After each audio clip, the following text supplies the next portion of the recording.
If you look down, you see those big round fans at the end of the building? And we're actually going to be walking down there. Those are called tunnel fans.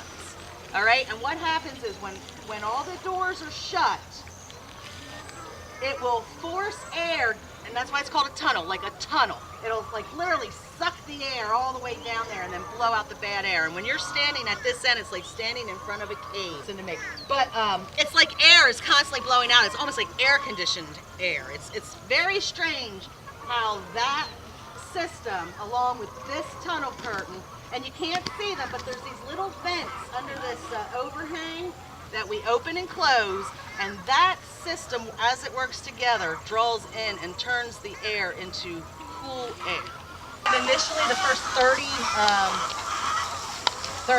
is what it cost us for the first 5,000 birds we bought. So after our first year here, we broke out into a disease that's called MS and MG, and we had both of them.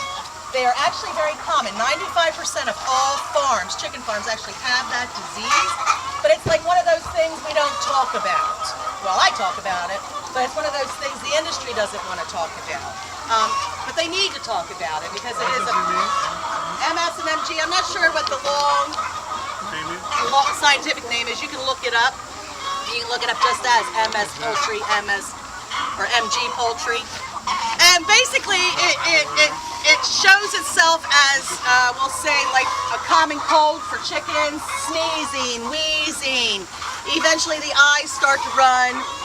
It affects their laying, but it doesn't have any cross-species issues. It's not going to transfer to an animal. It's not going to transfer to a human. So it doesn't actually affect the end product, whether you're eating it, the bird, or whether you're eating the egg. And that's why the industry doesn't talk about it.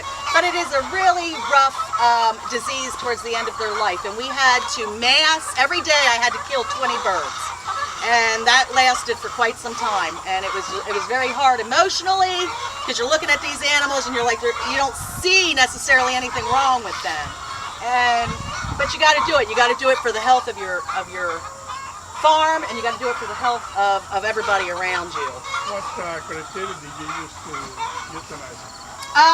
The wringing of the neck. No, how? So you just basically, you pick them up by the neck and you wring it. No, what criteria did you use to euthanize it? Oh, the eyeballs. Okay. Once the eyeballs started to bulge, the thing is, what people don't realize about chickens is they're carnivorous, okay? They're cannibals. They will eat each other.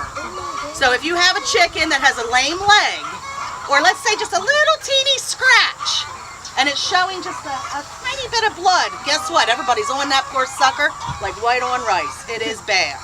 And if you do not remove that animal, it's going to be tortured by the rest of them. So people are always like, oh, well, why don't you have a little hospital area? It's just not feasible. So I am really, like I told you, biosecurity and stewardship, you've got to be a responsible farmer. And there's so many farmers that aren't.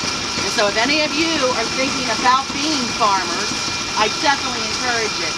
But remember, it's a job. It's not just a love. You've got to be out there on your farm. You've got to be in your houses multiple times a day. This is a great opportunity.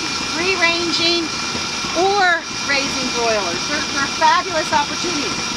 I believe in broiler houses, so don't mistake my morals and what I think is important for not believing in that system. I believe in that system because that's how we feed the world. One of the extra things that I do for my chickens is we feed them flaxseed. I put whole flaxseed into their feed. I also include diatomaceous earth. Anybody know what that is? Diatomaceous earth. Anyone hear that?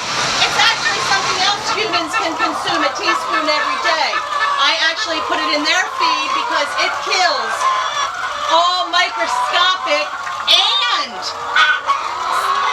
visible lice and or mites and or whatever. Under a microscope, DE looks like little razor blades. So anything in the along there that crosses past that, bam, it's cut and disposed of through the rectum there.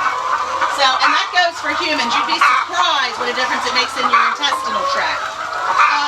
Is that included In the feed. So I do two things with it. Not only is it in the feed, but I'm getting ready to redo this building. But we have these tubs here. What we do is we cut them down, and then we put the DE in here, and then they can go in there and they can take the way birds bathe is with dirt. So they'll throw the dirt up on themselves and they shake it into their feathers. And again, it takes care of the mites, their itchy, dry skin, whatever the case may be.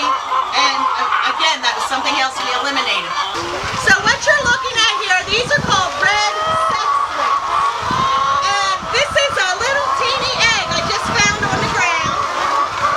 There's that down the line. You shake it, you can feel the yolk in it. But when the girls are first maturing, they'll lay little teeny eggs. Come on down. So this is called a nest system. And like I said, you'll see the girls, they go in here, keep walking. They'll go in here, they'll lay their eggs, they'll come out, the next person will go in. So many chickens our first time. We no longer buy our chickens from Biddy, because Biddy is a little bird. A pullet is a bird that hasn't grown up yet, okay? Now I'm dealing directly with the Amish and the Mennonites. And now watch this.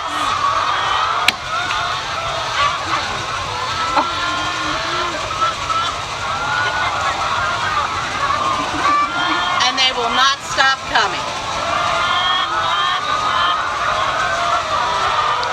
So, you can see why I wouldn't want to teach my chickens to like their own eggs, because they love them. Now this egg's cold, actually really cold, and it was obviously missed because it was outside, so I'm actually going to break it.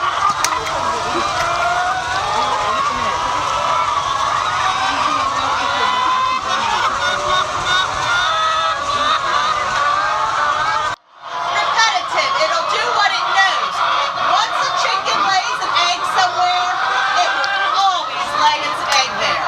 And there's nothing you're going to do to break it. All these chickens you see used to be in that building. Every chicken you see in here was laying eggs on the floor. I was freaking out because talk about back-breaking work. It's one thing to reach in and get it. It's another thing to have to do this 500 feet for 3,000 chickens, right? So what you see, these couple eggs here, these are chickens that lay here and they will never stop laying. To break them of the habit, I forced all those chickens into this habit. Ooh, they're nice and warm. I'm going to pick this one up and you can feel how warm it is. It's just laid. It's got a little tip in it, and sometimes that happens from the claw, but the membrane's not broke, just the shell. So I could consume that egg, I would, but I wouldn't put it in my box per se. So there's nothing wrong with it.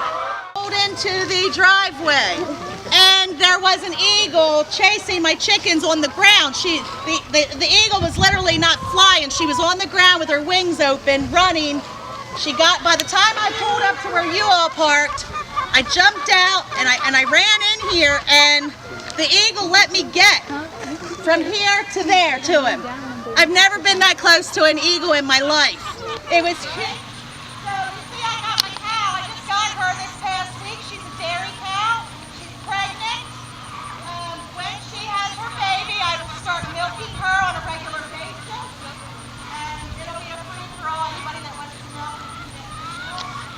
I'm not doing it for that. I'm doing that because she eats grass. But what's important is when you free-range different animals, it helps to keep disease down.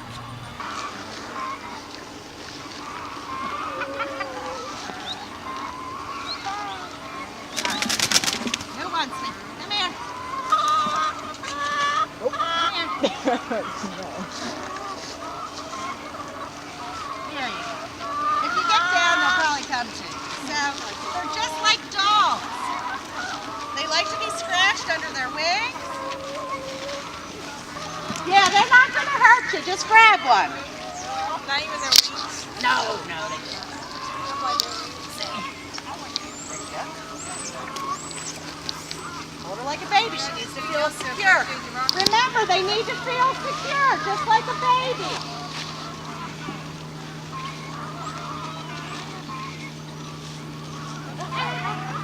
Don't be afraid to grab them. There, pick one. Bam. There you go. Put her to you so she feels secure. Yeah, see, if she don't feel secure, she's going to flap. As young scientists, you know, these are some great problems that need solved. And you are on the cusp of all this stuff happening in the state of Maryland. And actually really throughout the country. So you just have no idea what impact you can have. So find your research project, find that thing that stimulates you, and work it. Would you work it today, whether you're a freshman or a senior, you know, and then you move on to your graduate studies? I mean, work it. Make everything you do today count for what education you're going to do tomorrow.